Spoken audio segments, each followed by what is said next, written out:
Hey y'all, welcome back to the party. It is me, your girl, BrittReacts, and today we're going to react to more of Devine and Bert Kreischer on Theo's podcast. I think I'm still recovering from the last episode about the reality show pilot, but this is Bert talking about going to couples therapy. And I'm interested because I'm always worried about Leanne. Let's see what he has to say. Yeah, I've been talking about shame a lot in therapy. Have you been? Yeah, you just said that you saw somebody who was trying to teach her kid to ride a bike. Because I heard something going on out there. I heard something that sounded kind of Mexican or whatever happened outside. It was very Mexican. Yeah, I heard something kind of Mexican happen outside earlier, and I was like, oh, I wonder what's going on, but I'm not going to get involved. I got to work right now. But you came in, you said you saw a mom teaching a kid to ride a bike. Yeah. And you were going to get involved. And that sounded Mexican. Yeah. And I just was like, no, Theo. This is their life. What am I doing? Right. Like what need do I have to jump in, make it an event, and then I don't know. So I was like, why does teaching your son to ride a bike sound Mexican? I just want to know. Also, Bert has a really crazy cool hat collection. Look at this hat. This is like Count Dracula from freaking Sesame Street. What's his name? Is it Count?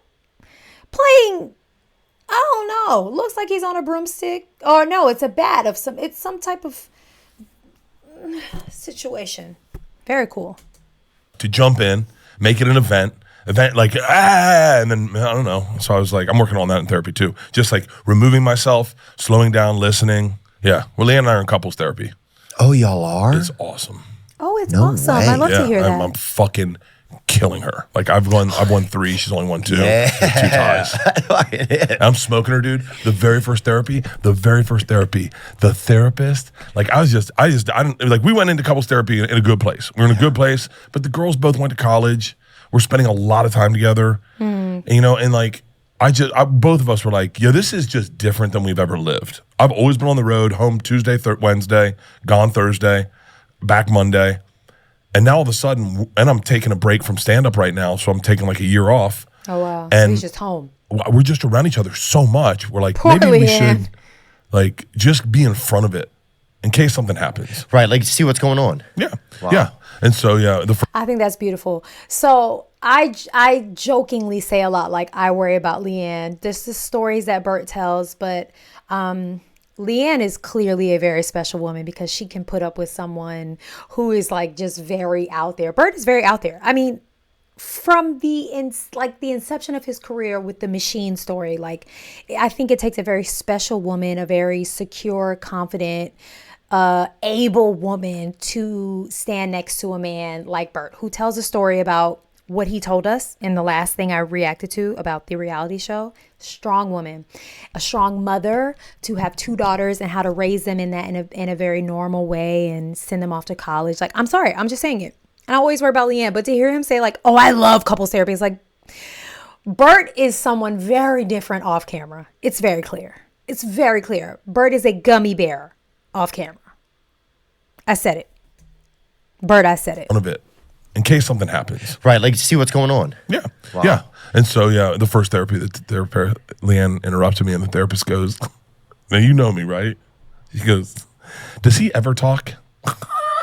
Oh, shut up. Shut up. Shut up. This shut is up. awesome. Leanne got crossed up. She's like on her heels. She's like, wait, what the fuck? He won't shut the fuck. He's just not talking now. I never like, it was like, oh yeah. It was badass.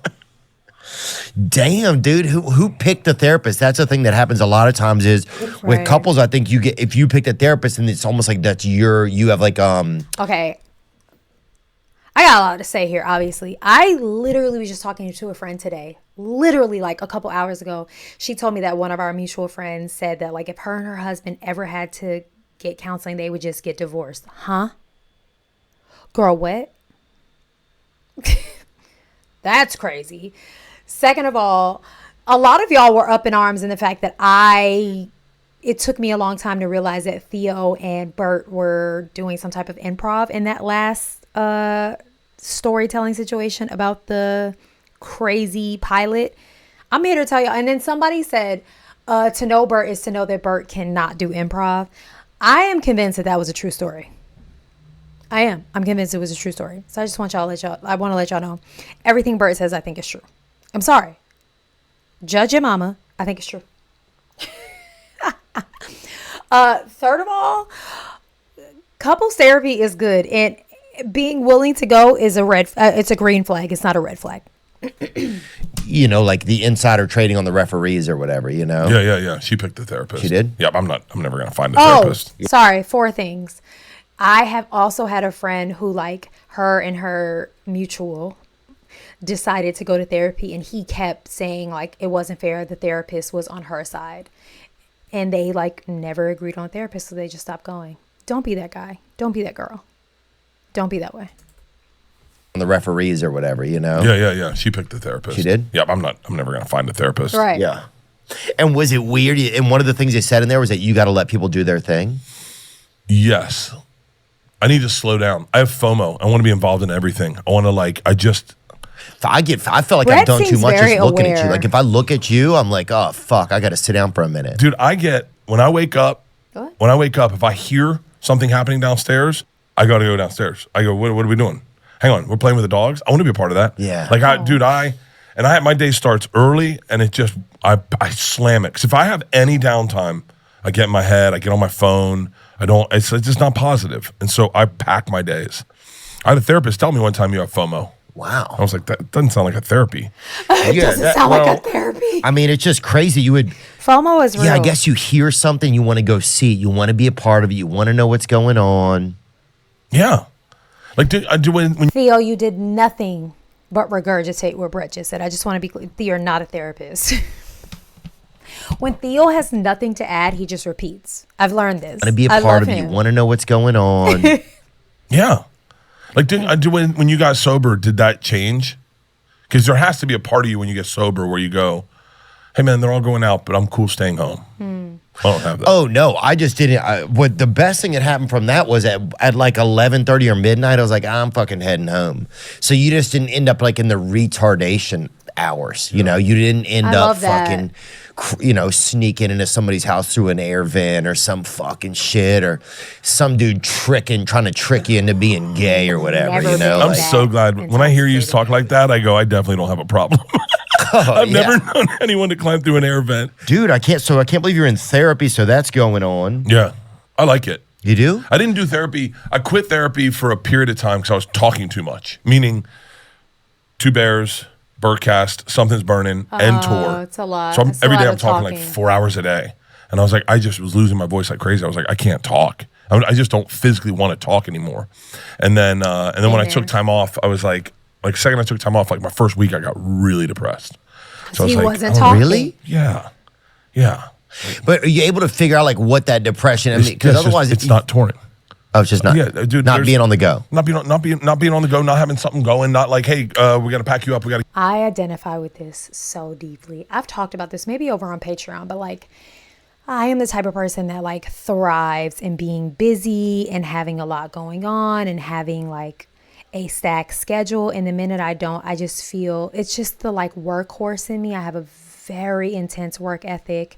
And the minute I feel like I don't have enough going on, I need to always feel like I need a break. It's toxic. It is a toxic trait, but I need to always be like, I need a break. If I don't feel like I need a break, I'm not doing enough. I feel very useless. I feel very like unproductive. It's just the type of person that I am. I identify with that immensely. Let me know in the comments. Like, are you like, I feel like the older I get though, I am so appreciative of like relaxation and like the ability to just do nothing. My brother called me yesterday. He was like, you're laying on the couch. Are you okay? I was like, yeah, like my husband took the kids. I'm just chilling. He's like, I love that for you, but are you okay? It's like, it's such a real thing. I think it's there's a personality trait for some people that just like, I thrive at being not just busy, but like too busy. And then the minute that I get a break, I'm like, I'm not busy enough. I don't know. Let me know in the comments. Are you that type of person or am I crazy?